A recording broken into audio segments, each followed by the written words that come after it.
Well, it's Labor Day weekend, and it's time for us to start thinking about all the things that start at this time of year. We may call January 1 the first of the year, but for many of us and the patterns and rhythms of our lives, September 1 is almost as much the start of a new year as well. It is the time of year when our attention turns as we come out of the relaxation of the summer and all the things that we've been doing, and we start to go to those organizational meetings where things get started. The first Home and School Association or PTA meetings are held. The first gatherings of some of the community organizations are held. The first gatherings of the program for the church school year are held. All kinds of things are starting up, and we go to those meetings and we go to those gatherings as a part of our rhythm and a part of who we are and what we're doing. And sometimes as we're going out the door, we're thinking to ourselves, or someone will even say to us, as I know people have said as their spouses and family members come to nominating meetings at Prospect Church, "Don't get me involved in anything." You've never heard that, have you? Or never thought that, or gone to a gathering, a startup gathering of some group, promising yourself, "I'm going to stay in the back. I kind of like my life just the way it is. And I like going to this group, but I don't know that I want to get involved any more than that or do any more than I'm doing now. I'm good just the way it is." Well, I kind of think that's where Moses was. Not that he was at the start of a new year, but Moses had settled into his life. Moses had had some trouble, as I was saying in the introduction to the reading. He had grown up in Pharaoh's house, but he knew that he was an Israelite. And when he saw the Israelites being abused, well, he couldn't take it. And he killed an Egyptian master. And word got out. He thought it was a secret, but word got out. And he fled. Off to the land of Midian, off to the place that is around this mountain that is called Horeb, the mountain of God, but which means waste or wasteland. That's where he is. And he gets there and he settles down into a life. And I suspect he might have liked his life. But God intended to call him. And as God is wont to do, God often meets us in unexpected places in the routine of our lives, in the things that we are doing and where we are going, and even tugs at us when we are not expecting it or wanting it. And that was true for Moses. It was an interruption in the routine of his life. Moses was out there caring for the flock when he noticed a bush that was burning but not consumed. You know the story. You just heard it.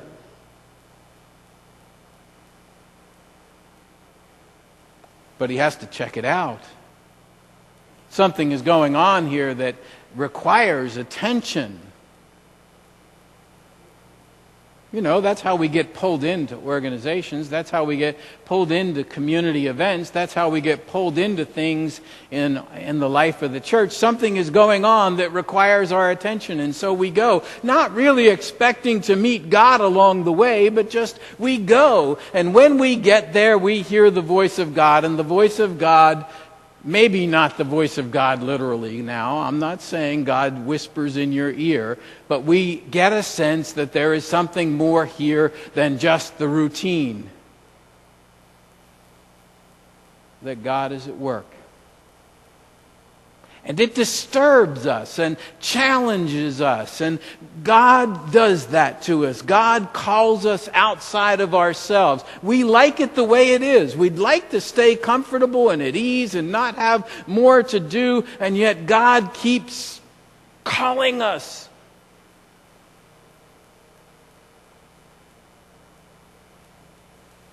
And it starts with a need. It starts with a need. God identified with the need of the people. God identified with the pain of the Israelites. I have heard the cry of my people. I have heard their pain, and I know their suffering and their oppression and the burdens that have been placed upon them.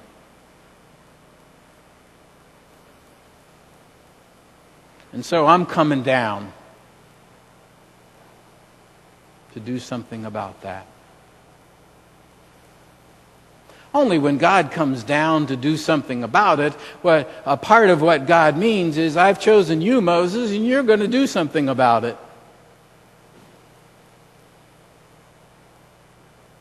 Now, Moses already had that need. He already knew that pain. He already recognized it. I think the call of Moses actually started long before this, but crystallizes in this moment on that mountain called Horeb. He already knew the pain and oppression of the people, and he had responded out of his humanity and his anger and his frustration, and it had failed miserably, and he escaped. But now here was God saying, not so fast. You're going back.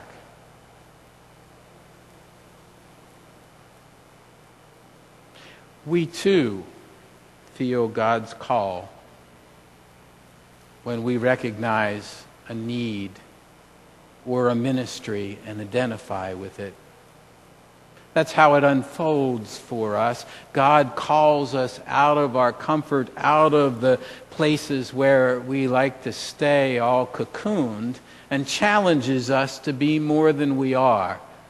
And it ranges from someone who runs into you in a supermarket and says, hey, you've been involved in the home and school or the PTA for a long time, and we need someone who can welcome the new parents. I think you'd be perfect at that. We weren't looking for that.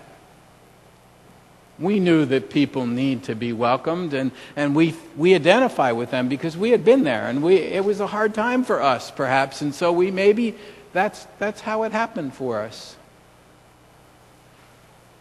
Or, right now around Prospect, we've been calling for people to help prepare communion. And maybe you say, well, that's a pretty, not a major call here. But here's the thing. There's folks who recognize the need and identify with the need, and communion has meant something to you, and you know how important that is, and how important it is for it to all go smoothly, and how important it is for us to share the work of preparing for worship, and you know that doing that work may be something that deepens someone else's spiritual journey, and so you feel that call.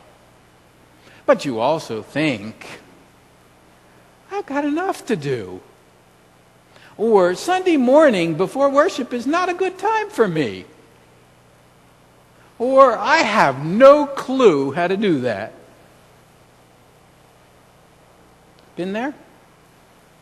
Thought that about something? Maybe it's something else. Maybe it's becoming one of the people who actually takes, besides the people who make all those meals, all those lunches to go down to Newark, maybe becoming one of the people who buys everything and gets it ready and takes it down.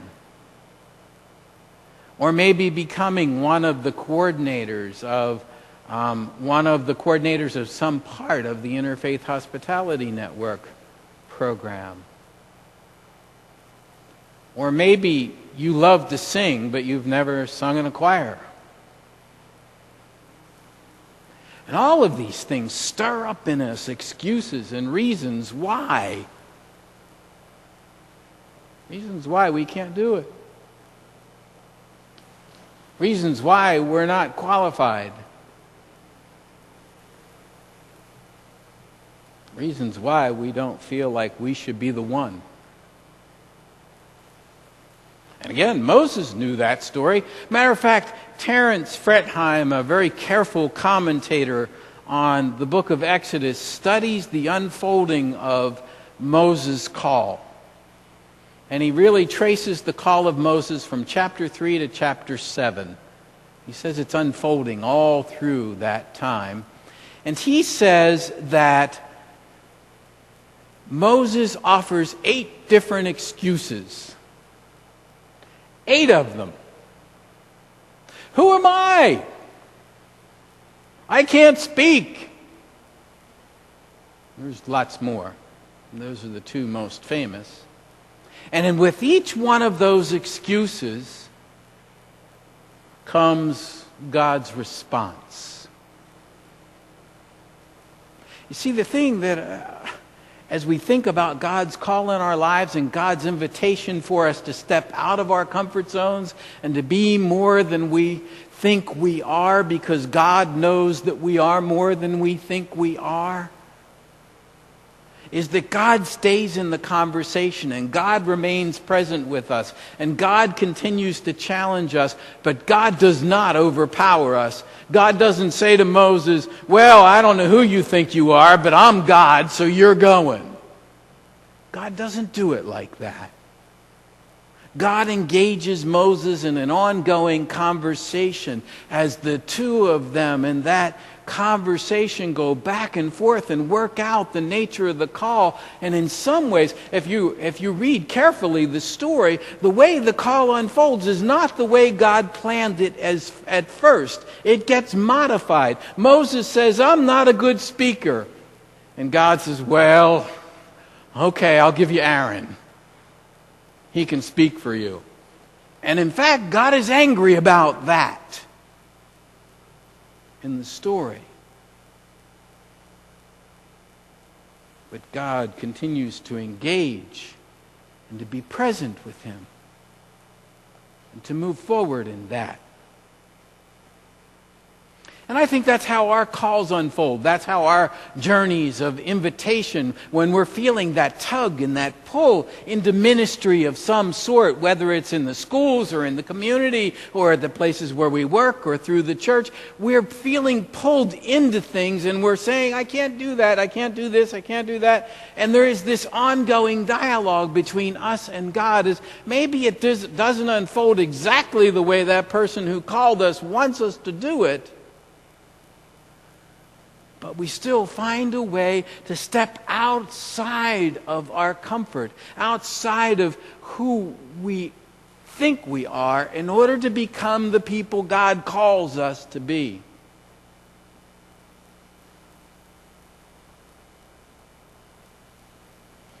It's a challenge. But there's a promise in it. And the promise is God is always with us in that. God calls us and God promises to go with us. It's an amazing way, a real contradiction in the way that God phrases that call to Moses. He says, come, I will send you. Come, I will send you. Come, I'm already here. I'm sending you to come with me to that place, to those people, to that ministry, to that service.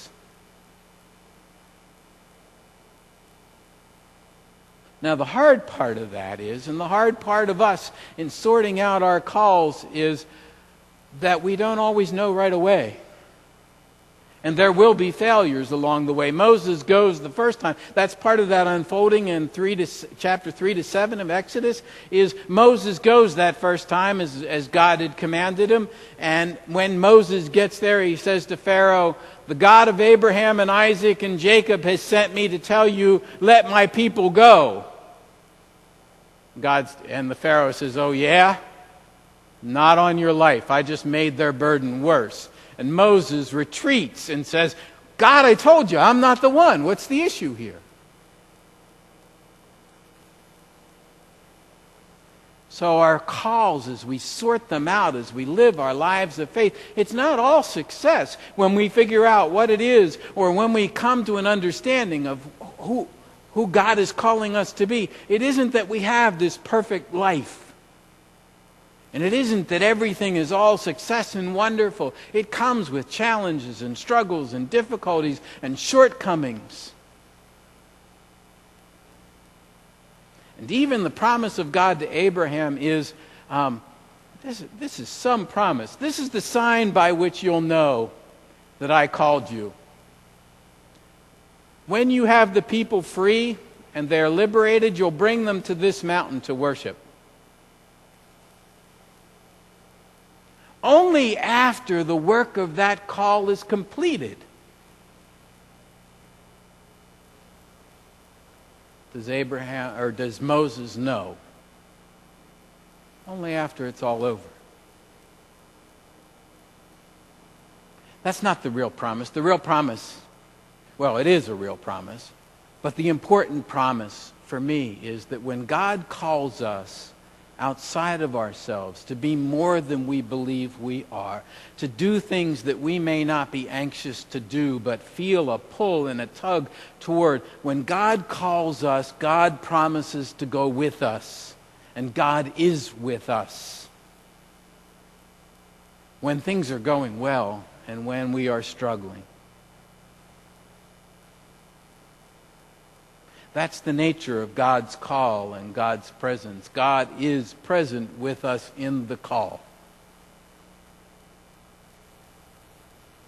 So as you go through this September with, there's a part of me that wants to put it tongue-in-cheek, with the endless sign-up sheet. Remember, those things where you're feeling pulled and tugged, where you see the need and maybe not even feeling the tug, but the push. Remember, God goes with us in our calls. Let us pray.